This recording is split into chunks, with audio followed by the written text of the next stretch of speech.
तो श्रीलंका को बर्बाद करने का आरोप सिर्फ एक परिवार पर लग रहा है, वो है राजपक्षे परिवार। और वो आरोप कैसे लग रहा है, देखिए इस रिपोर्ट में। श्रीलंका में सेना सड़कों पर है। 2 दिन की हिंसा के निशान साफ किए जा रहे हैं। लुटेरों को देखते ही गोली मारने के आदेश दे दिए गए हैं। लेकिन प्रदर्शनकारी अब भी राष्ट्रपति के इस्तीफे पर अड़े हैं। මේ වෙනකොට රටේ අග්‍රාමාත්‍යවරයෙක් නැහැ, මේ වෙනකොට රටේ කැබිනට් එකක් නැහැ, හරියට මේකේ නීතිය ක්‍රියාත්මක වෙන්නේ නැහැ, රට අඳුර නීතිය දාලා තියෙනවා. මේ තත්ත්වය ඉතා ඉක්මනින් නවත්වාගත්ත හැකි ජනාධිපතිවරයා ඉල්ලා ස්වීම්. මේ තත්ත්වයට පවා රට පත් වෙන්නට හේතු වුණේ ජනාධිපතිවරයා තව දුරටත් මේ බලය එල්ලීගෙන සිටීම නිසා. प्रधानमंत्री महिंदा राजपक्षे के इस्तीफे के बाद भी श्रीलंका की सत्ता से राजपक्षे परिवार की आखिरी कड़ी को हटाने पर लोग अड़ गए हैं। दरअसल 33 दिन से कोहराम इसलिए है क्योंकि श्रीलंका का खजाना खाली हो चुका है। खजाने में इतने पैसे भी नहीं है कि जरूरत का सामान दूसरे मुल्कों से खरीदा जा सके।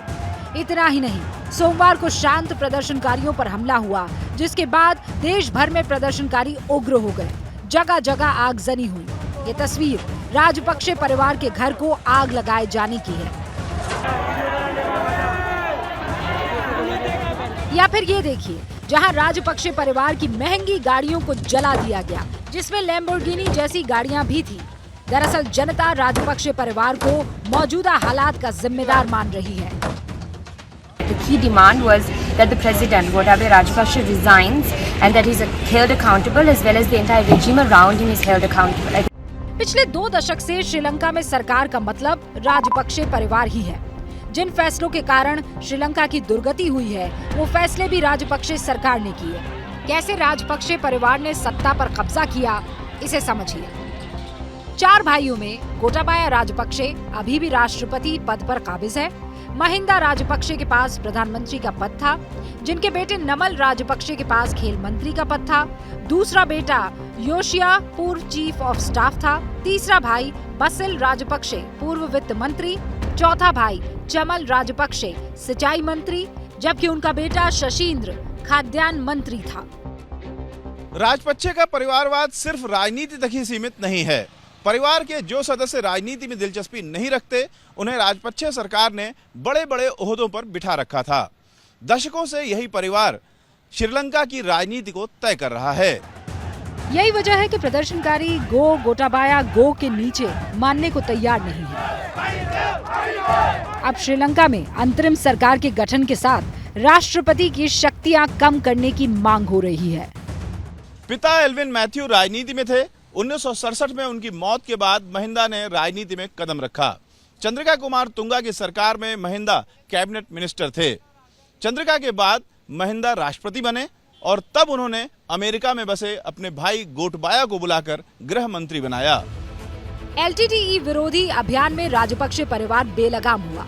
महिंदा राजपक्षे ने देश के सभी अहम पदों पर परिवार के सदस्यों को बिठा दिया।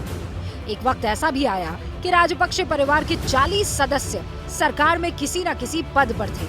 उस वक्त श्रीलंका के बजट का 70% राजपक्षे परिवार के मंत्रियों के हाथ में था। देश आर्थिक तंगी से जूझ रहा था, लेकिन कुर्सी पाने के लिए महिंदा ने देश की अर्थव्यवस्था को दांव पर लगा दिया।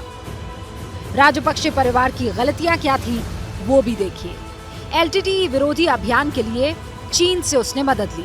चीन की कड़ी शर्तों पर लोन लेते रहे। लोन के पैसों में चारों भाइयों ने भ्रष्टाचार किया। भ्रष्टाचार से ध्यान हटाने के लिए जनता को टैक्स छूट दी। कर्ज का बोझ बढ़ा तो उर्वरक बंद करने का गलत फैसला लिया। राजपक्षे परिवार के लालच और उनकी गलतियों के कारण श्रीलंका पूरी तरह से कंगाल हो गया और आज ऐसे मोड़ पर पहुंच चुका है जहां से वापसी का कोई रास्ता नजर नहीं आ रहा है। कैबिनेट इस्तीफा दे चुकी है और महिंदा और गोटाबाया के खिलाफ पूरा देश इस वक्त सड़क पर है।